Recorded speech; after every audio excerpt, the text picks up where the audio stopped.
Hello everyone! I don't know about you, but I'm really starting to miss travelling now and getting abroad, different countries. I've already cancelled a trip to Yosemite this year, and with lockdown, not really getting too far from home. So I was getting a bit nostalgic really, and I started looking back through some old photos from 2005. And yeah, I was thinking that I've only really been into photography seriously for the last couple of years. But as I was looking further and further back through my photos, I've realised that the seeds of what led me to where I am now with photography were planted, quite a long time ago really. So this video is really just looking back at my timeline, my journey through photography and the key moments that have led me to where I am now. So yeah, as I said, 2005 I did a trip to Australia and through quite a few of the states in Australia, and then Southeast Asia, Thailand, Laos, Vietnam, Cambodia, and then a little stop at Japan on my way home. And it was a great trip, and yeah, I got some photos like this. This was in the outback in Australia, at Uluru. Really like the colours on this one. It's just very saturated, but it just really kind of just brings to mind the atmosphere and how the outback looks with that bright orange and the sun and the dustiness of the sign. So yeah, quite like that picture. This one is from Laos, and I just like this as a bit of street photography. I just like the interaction of all the people and what's happening. It's quite a colourful picture with all the different primary colours. This one is a bit of a venture into macro photography. So it's a really unusual butterfly there. It's in Vietnam somewhere, I think, this one. I thought that was really cool. And the camera, the S7000, did have a macro function, which is really cool. This one's also in Vietnam. I really like how calm this one looks with the colours, the blues and the layers of how the hills fade away in different layers. So, and I just like the silhouetted kind of boats and how calm the water looks. So another street photography type shot. This was in Cambodia, and it was just a passing moment really. I just saw it and just quickly snapped it, and it came out really nicely. It looked much better black and white, and it just kind of fits with that street photography style as well. And this is also Cambodia at Angkor Wat, and you can get amazing sunsets there. I've not, believe it or not changed the colours too much in this. It really did look like that. Such such an amazing sunset over the temple there. And this is in Japan, in Tokyo. So yeah, just really fascinating with all the buildings and the lights, and what an amazing place. Just tried to capture that, or just the lights and how it looked with the glow of the lights and things. And I really like this one. Just a young kid passing with his or her, I'm not sure if it's a girl or boy to be honest, but passing with their parents. And I just asked the parents if I could take a quick shot because they look so cool, and just unprompted, just posed like that for me. It was brilliant. So yeah, really love that shot. So the camera I used for that trip was a Fujifilm S7000. It's this one here, still got it. And yeah, it's a 6 megapixel camera. Although with the software, it could output images of up to 12 megapixel. And it's not an interchangeable lens system. It's just a fixed lens, but it did have quite a big focal range, going from wide angle to quite a long telephoto. It's perfect for travel photography, and it's got all the features that you need on a DSLR really. It's got the different modes, so you can manual, aperture priority, shutter priority. You've got exposure compensation. You can change the focus mode, so manual focus, continuous focus, autofocus, that kind of thing. It's got a little screen on the back, not very big by today's standards, but did the job at the time. And yeah, one of the quirks of this camera as well is it didn't have its own rechargeable battery. It just had AA batteries that you slotted into the bottom. So I had some rechargeable batteries that I took with me on my trip, and a charger. Just used to charge those up in between taking photos. And yeah, looking back through those photos, I was quite pleased. I think I got some. I mean, don't get me wrong, I got a lot of rubbish as well. Me out in Melbourne and things, being completely drunk and just snapshots. But when I did take time to get some artistic shots, I think some of them came out all right. So yeah, that was good. But then I started looking back even further and thinking back further. Was that the first time I started thinking artistically about photography. And I think, when I think about it, I think the first time was all the way back to 2001 when I really started to think about photography in a way that was other than just taking snapshots or, for memories. And that was at university. I was at university in Lincoln studying illustration. But in the first year, it wasn't all about illustration. We did lots of other things. Life drawing and animation. And one of the modules that we did was photography, and it was film photography. So I can't remember what camera it is, unfortunately. But it was some kind of film camera, maybe like a Pentax or Olympus or something like that. And went out with a roll of film, took some photos around Lincoln, proper art student kind of things. And this is one of the images. It's the only one I can find now. I took quite a few, but there we go. That's my old bass guitar, which I had at the time. Still got it, in fact. And I took that photo and I developed it myself as well. We had a dark room at uni, and it was a really fun process, actually. I really enjoyed it. I'm not saying it's a great image or anything, but I think that was maybe the start of my journey. The very first point, the first seed was sown there. So that was 2001. Yeah, I think moving forward then, the next significant point in the timeline, probably have to fast forward now to maybe 2013. So jumping quite ahead now. But I was doing a job doing graphic design, and I had access to a camera there, which was a Canon 350D. And I actually borrowed that camera for a trip to New York. And I took a fisheye lens with me as well. And here are some of the shots that I got. So this one is with the fisheye lens looking up at buildings somewhere in Manhattan, not sure whereabouts. I really love the way that the fisheye lens kind of fits everything in. You can't do that with a standard lens, not even a wide angle. You do get a bit of distortion, but it just adds to the effect really. And I did cheat a little bit because I added that plane in from another shot, but I thought it looked better in putting it into the middle between the buildings there, because your eye's just drawn in with the buildings to that centre point. And this is a shot from the Brooklyn Bridge, I think. Really like the contrast between the old kind of like red buildings there and the big high-rise skyscrapers in the background. It's not perfectly sharp, it's a little bit soft. I think probably the shutter speed is a bit too slow, but still like the shot. And then another one with the fisheye lens. This is Times Square, I think, or somewhere around there, just all the big lights. I think it was the Obama election going off at the time. And I played around with the colours of this one just to give it that really kind of like, I think probably some split toning, just to give it kind of like really blue and pink glow, to emphasise those colours in the lights. And then this one was just again a kind of street type photography. It's not the best shot ever, but I put this one in because I can see that I was trying to experiment with shutter speeds in this one. So obviously getting the car going past with a slow shutter speed while the guy was stood there waiting to cross. So the next point on the timeline is 2014. In that year I bought myself a Canon 1-100D, a very basic entry-level camera, but it's what I could afford at the time. And it did the job. It was a 12 megapixel camera with an APS-C sensor, so a crop sensor, not full frame. But it had all the functions that I needed: aperture priority, shutter speed priority, different autofocus modes. And really at the time I was mainly using it for portfolio, taking images of graphic design work I was doing, just laid out on tables or in situ, and just taking photographs of those to put in my portfolio. But I did use it for a few kind of more artistic shots, and like landscape shots and things like that.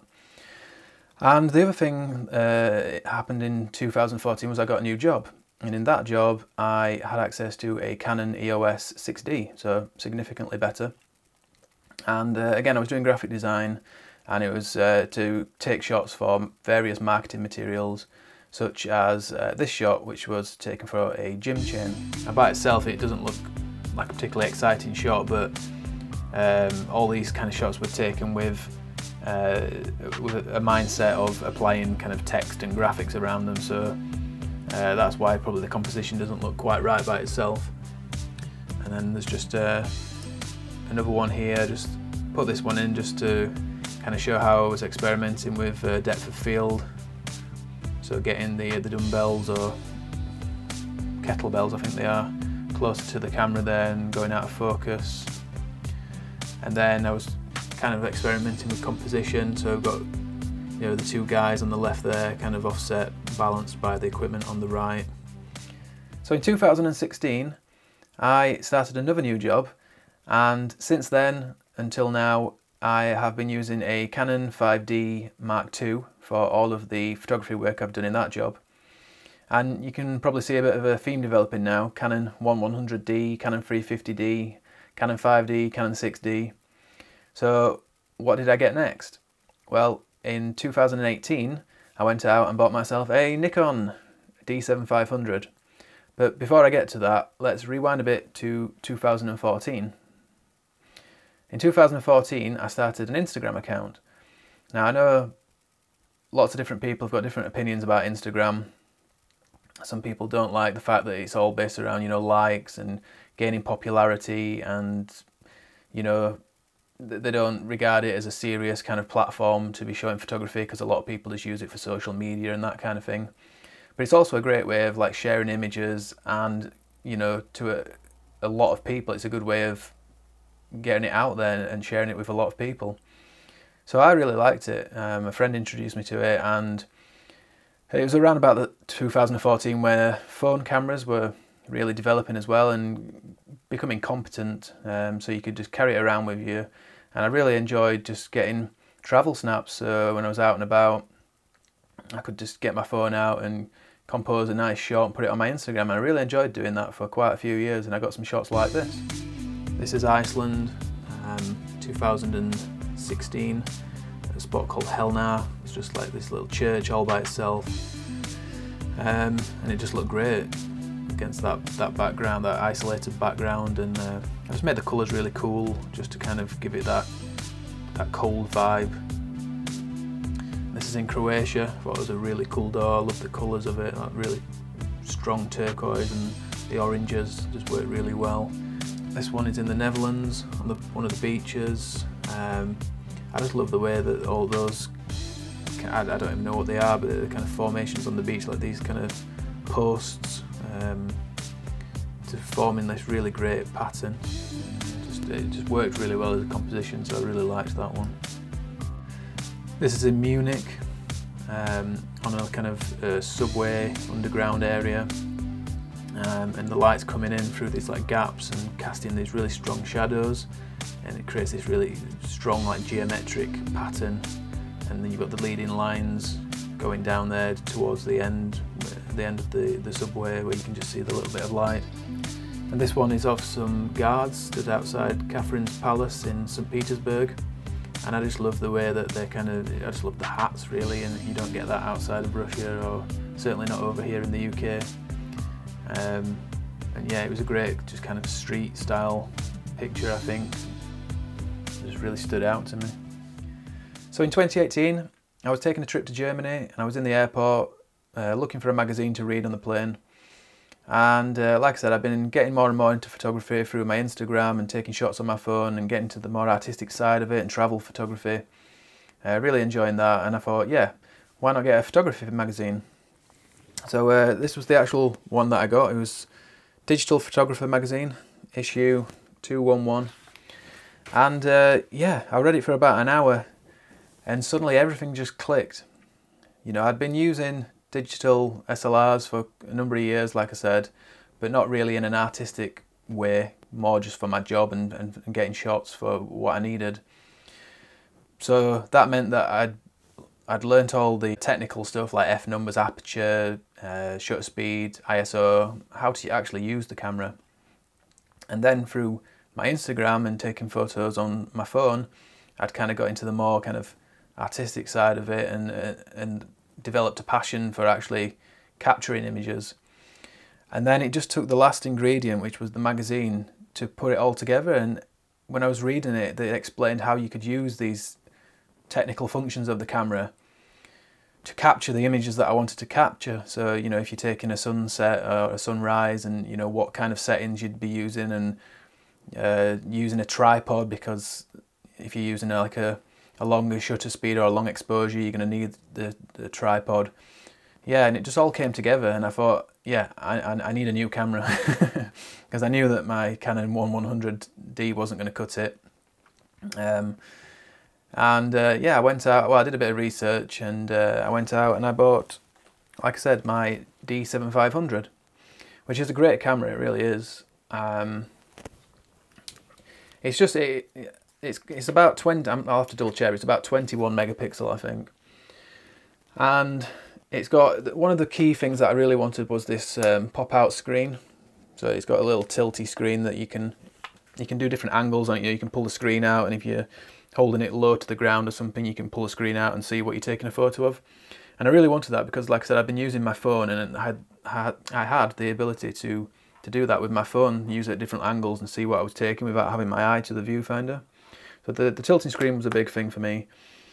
And yeah, it can take a lot of photos. It's got a really kind of high frame rate. I forgot off the top of my head, I think it might be like 9 shots a second, which is great if you're doing kind of like maybe street photography, or the stuff I was doing in the video earlier. I'll put a little link up here. When I was doing the panning shots of the mountain biker, getting lots of continuous shots, it's really good for that. And just the whole build quality of it, and the functions, just got everything I needed on it to really get me going in photography. The only thing that was a downside was, and I didn't really know what it meant at the time, but it's got an APS-C sensor, so another crop sensor again. And I eventually wanted to move up to a full frame. But some of the first images I got with this, I'll show you now. So these were all taken at the northeast coast in the UK, and it was the first time I'd really kind of planned to go out and get some images. I knew what I wanted, planned it and executed it, and I think that was just really rewarding. Even though they're not the most amazing photos now, at the time when I did them, I was really pleased with them because yeah, it was like proper landscape or seascape photography, you know, planning it and actually making an image rather than just taking an image. And there's a lot of things wrong with it. The skyline's wonky and it's not the most exciting composition when I look at it now, but at the time, like I said, I really liked it. And one of the other things is I was trying to learn new editing techniques, so I was playing around with colours. This was at sunrise, but I'd made it this like kind of bluey, purpley pink colour, and that was quite a new thing for me at the time. So yeah, learnt a lot with that one. And this second one, again, similar editing with the colours and things, but you can see in this one as well, I was playing around with exposure time and shutter speed. Got the tide coming in and then going back out again, and then I've taken it with a slow shutter speed as it was going back out to create these leading lines. So that's something you can see that I was working on and improving at the time. And then also working with foreground. So I've got this big element, I'm using a wide angle lens, and I've got this big rock in the front creating some foreground interest going out. Not much else interest in the rest of the picture, but I was obviously concentrating on the foreground there. And again, I've got that wonky skyline, so I'm glad I've started sorting that out nowadays, but I didn't at the time. And that brings us up to date, really. I got my Z7 because, like I said, I wanted a full frame camera. I wanted a lot of megapixels because at some point I want to print some really big prints, so I need the megapixels. And I thought, you know, the way things are going, everything's moving to mirrorless, so I wanted a mirrorless. And I looked at a few others. I looked at Sony, Fujifilm, but in the end I thought I'd stick with Nikon because I've got some Nikon lenses which, with the FTZ adapter, I can still use on the Nikon body. And it was just the perfect camera for me, Z7, with yeah, the high megapixels, mirrorless, full frame. It's a really good camera. It's what I'm videoing on now. And yeah, some of the images that I've got recently on the Z7 are these. So this is in the Peak District. It was a beautiful morning, great sunrise, not much in the sky, so not much interest there. That was the only downside, but I showed this in a previous video, when the making of this shot, so I'll link that up in the top. And yeah, I think I can see there's a lot of improvement here compared to some of my earlier photography, so really pleased that I'm making progress. and another shot here just in my local woodland area. And I've really tried to just work on the composition here, and I want to go back to this shot actually at a time when there's more interesting conditions, maybe with a bit of mist or fog. I think that'll be a really good shot. So there we go. That was my journey through photography for the last 20 years. It's been really eye-opening and quite interesting, to be honest, to look back and see the key moments that's led to now. Because like I said, I think you get stuck in the moment sometimes, and I thought that I'd only seriously been interested in photography for the last couple of years. And to some extent I have, but you know, it's interesting that there's all these little key moments that's just led me on this journey to get where I am now. And I'm really glad it has, because I really love and enjoy photography, getting out and taking and trying to get better shots and improving all the time. So yeah, going from this in 2001, my film photography project at university, to this, which is one of my latest images. You can see there's quite a development there, I hope, and yeah, maybe take a look at your own journey, look back at where it all started for you, and leave some comments. Why not let us know about your journey and how you got to where you are now. So thanks for watching. If you did like it, please give it a like, and yeah, if you've got this far and you're not a subscriber, then thank you for getting this far, and maybe consider subscribing. As ever, thank you for watching. I hope you'll tune in for the next one, and bye for now.